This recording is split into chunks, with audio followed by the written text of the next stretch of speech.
Alors, avant de passer au programme, j'aimerais quand même souligner la présence d'une de nos compatriotes, Madame Ni'ma Ritoni, qui est la présidente de l'Association canadienne des artistes marocains. Marhaba bik, Alala Ni'ma. Merci beaucoup, الله يبارك فيك. Monsieur Jihad Ben Shkroun, du Maghreb Arabe Presse. Marhaba bik, Assi Jihad. Euh, mon grand ami, mon collègue au foot, Monsieur Fouad Al-Alami, qui est le président de la Alberta Moroccan Society. Merci de votre présence.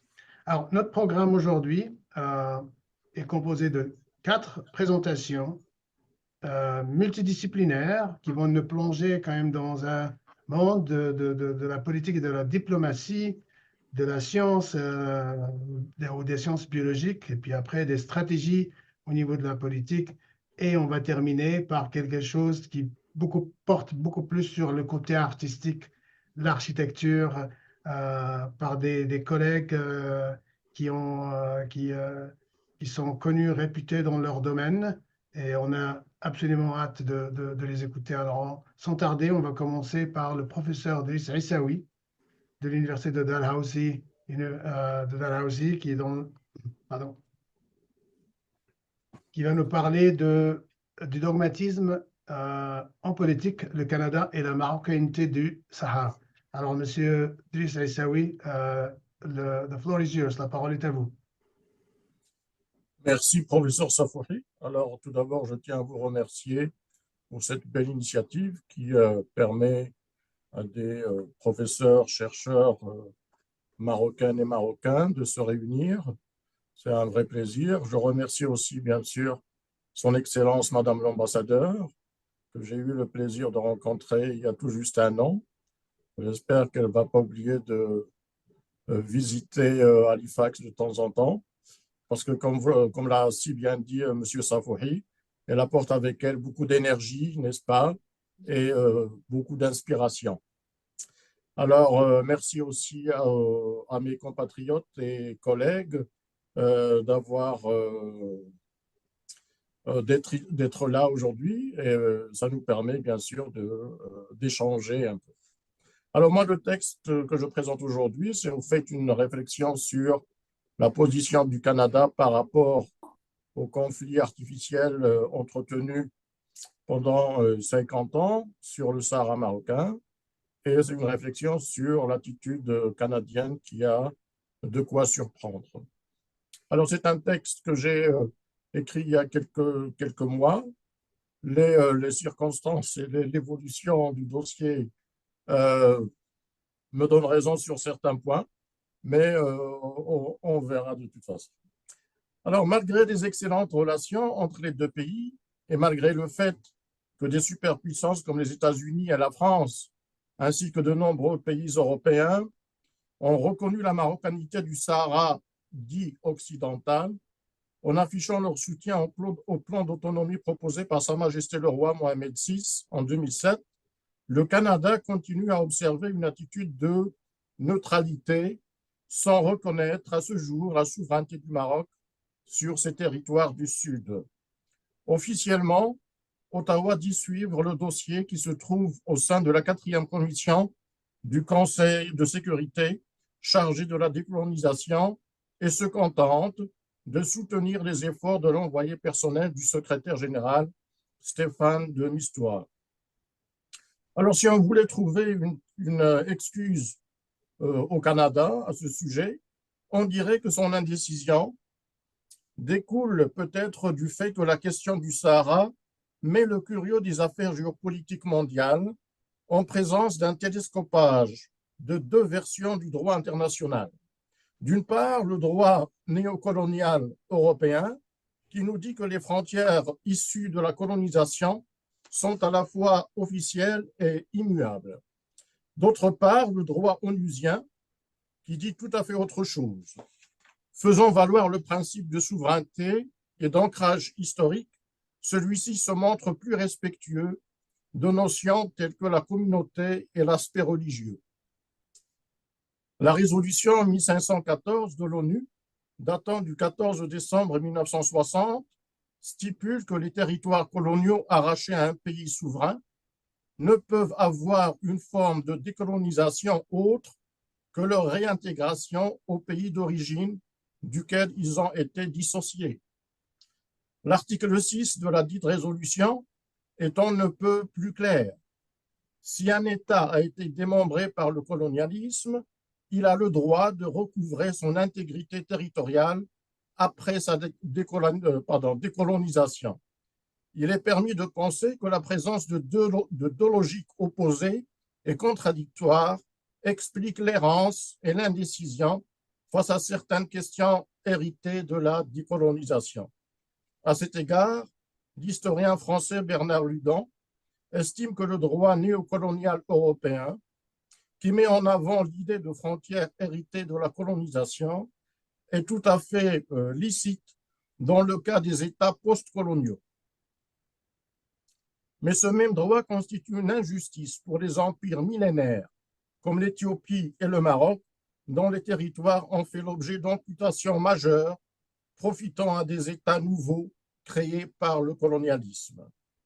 Cette mise au point permet de mieux appréhender la position du Maroc, condamné à se battre pour récupérer des territoires que lui a fait perdre une indépendance injuste et incomplète.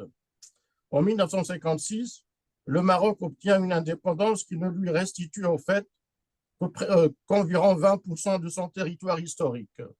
La France ayant annexé plusieurs comtés à l'Algérie française et ayant fait de la Mauritanie un pays indépendant afin de garder le contrôle des gisements de fer, de gaz naturel et de pétrole se trouvant au Sahara oriental. L'Espagne, pour sa part, ayant gardé les provinces de Sidi Ifni, Tarfaya et le Sahara atlantique.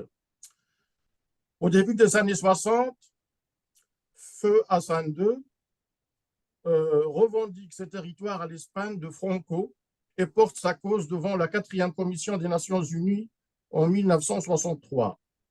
Puis, par l'initiation de négociations directes avec le colonisateur espagnol.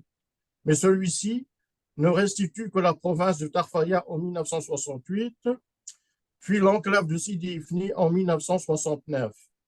Face à l'intransigeance de l'Espagne, feu le roi Hassan II saisit la Cour internationale de justice pour faire valoir le droit du Maroc. Quelques mois plus tard, le souverain chérifien profite du verdict de la Cour internationale de justice reconnaissant l'existence de liens d'allégeance entre les tribus sahraouis et les dynasties marocaines. Pour recourir à son arme secrète, la marche verte, afin de faire pression sur l'Espagne, qui était toujours hésitante. Grâce à cette épopée historique et épique, comme vient de le souligner son Excellence Madame l'ambassadeur, qu'est la glorieuse Marche verte, organisée en 1975, le Maroc récupère son territoire. Mais la fin de l'occupation coïncide hélas avec une politisation de l'affaire du Sahara dit occidental. Créée par la Libye, pris en charge militairement, financièrement et diplomatiquement par l'Algérie, soutenu par plusieurs pays de l'ancien clan de l'Est, dont Cuba de Castro, et instrumentalisé par les anciennes puissances coloniales qui veulent garder une mainmise sur la région, le Front Polisario mène une campagne de dénigrement qui a pour but la remise en cause des acquis de la Marche verte. Suivent alors 50 ans de harcèlement militaire, de machination politique et de complot géostratégique qui hypothèquent un demi-siècle durant le développement à la fois du Maroc et du Grand Maghreb. Guidé par la sagesse de ses souverains, le royaume chérifien fait le choix de la paix et de la légitimité internationale. Loin de céder aux provocations et aux hostilités, il adopte une politique de retenue et mène une diplomatie à géométrie variable. La coopération sud-sud fait des pays africains des partenaires à part entière en donnant la priorité aux intérêts économiques sur les prises de position politiques. Ce faisant, elle permet le lancement de méga-projets économiques fédérateurs, l'exploitation de l'aura spirituelle et religieuse du souverain chérifien, fait la promotion d'un islam pacifique et sincère pour renforcer la sécurité transfrontalière et éradiquer le terrorisme. Tous ces vecteurs participent d'une stratégie globalisante et multidimensionnelle qui finit par porter fruit et par faire valoir la justesse et la légitimité des revendications marocaines sur son Sahara. Lancée en 2007, l'initiative du roi Mohamed VI octroyant aux provinces du Sud une large autonomie dans le cadre de la souveraineté marocaine achève de mettre le Maroc sur les rails de la victoire. Depuis 1999, 46 nations, dont 13 pays africains, son Excellence, Madame l'ambassadeur, me corrigerait si je me trompe sur ces chiffres-là, ont retiré ou suspendu la reconnaissance de la chimérique République sahraoui. Plus de 30 États à travers le monde, s'alignant sur le principe indéniable de légitimité historique, ont ouvert des représentations consulaires à Dakhla et Laayoune. Enfin, la reconnaissance par Donald Trump de la marocanité du Sahara en décembre 2020 a inauguré une nouvelle ère diplomatique hautement favorable au Maroc dans la mesure où les appuis à Rabat ne cessent de se multiplier. L'effet domino initié par Washington se manifeste par le ralliement successif de nombreux États influents à l'initiative d'autonomie, ouvrant la voie à l'élaboration possible d'un plan multilatéral de règlement sous l'égide de l'ONU.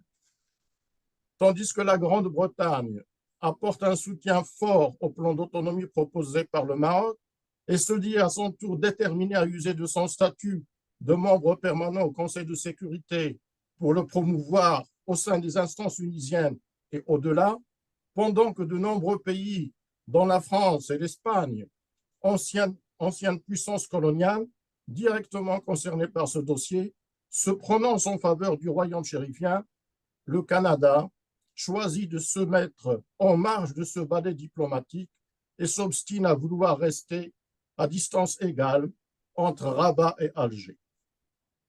En place et lieu d'une attitude proactive, lui permettant d'exercer son influence sur la scène internationale et de dessiner les voies à suivre, au lieu tout simplement d'accompagner la vague de changements qui redessine le rapport des forces en Afrique du Nord, la diplomatie canadienne, s'agissant de ce conflit, sombre dans l'attentisme et se met à la remorque de l'action diplomatique mondiale.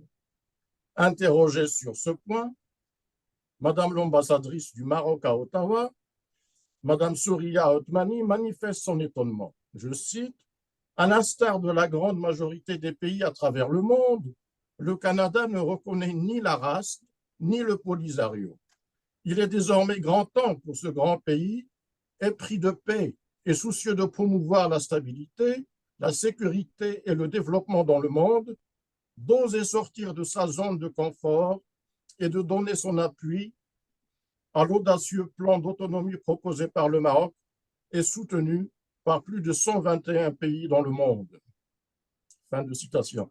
Il n'y a en effet aucun obstacle logique empêchant le Canada d'aligner sa position sur celle des États-Unis. Et la diplomate marocaine d'ajouter, alors que le conflit dure depuis 50 ans, rester dans le sillage d'une neutralité qui a atteint ses limites ne ferait qu'aggraver la situation dans cette région du monde. D'autant plus que le jeu de l'Algérie voisine, héritière des ultras de l'Algérie française, et reprenant à son compte un ancien plan colonial est clair. Il s'agit pour ce pays de créer un État fantoche et vassal pour accéder à l'océan Atlantique, isoler le Maroc, freiner son développement et au bout du compte, le couper de ses racines africaines. Le Canada est naturellement libre et maître de ses choix, dans le jeu des alliances qui dictent ses actions politiques et ses allégeances diplomatiques. Il est seulement regrettable qu'un si grand pays demeure en marge de l'histoire et laisse passer l'opportunité de contribuer activement à l'émergence d'une puissance régionale, je parle ici du Maroc, en passe de faire profiter les pays du Maghreb et du Sahel d'une prospérité économique qui se confirme de jour en jour. tous les indicateurs nous orientent vers le scénario d'une résolution imminente et définitive de ce dossier. Stéphane de Mistura l'a bien dit récemment, les 3 prochains mois seront décisifs.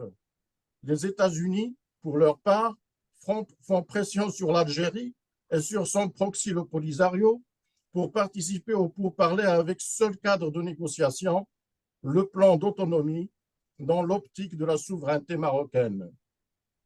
Il n'est pas, c'est donc sans surprise qu'à l'occasion du 50e anniversaire de la Marche verte, le 6 novembre dernier, le souverain chérifien annonce à son peuple la victoire du Maroc et la reconnaissance par la communauté internationale de la marocanité du Sahara. Reste à voir, le Canada basculait plutôt tôt que tard dans le clan des vainqueurs et se plaçait dans le juste côté de l'histoire. Merci de votre attention.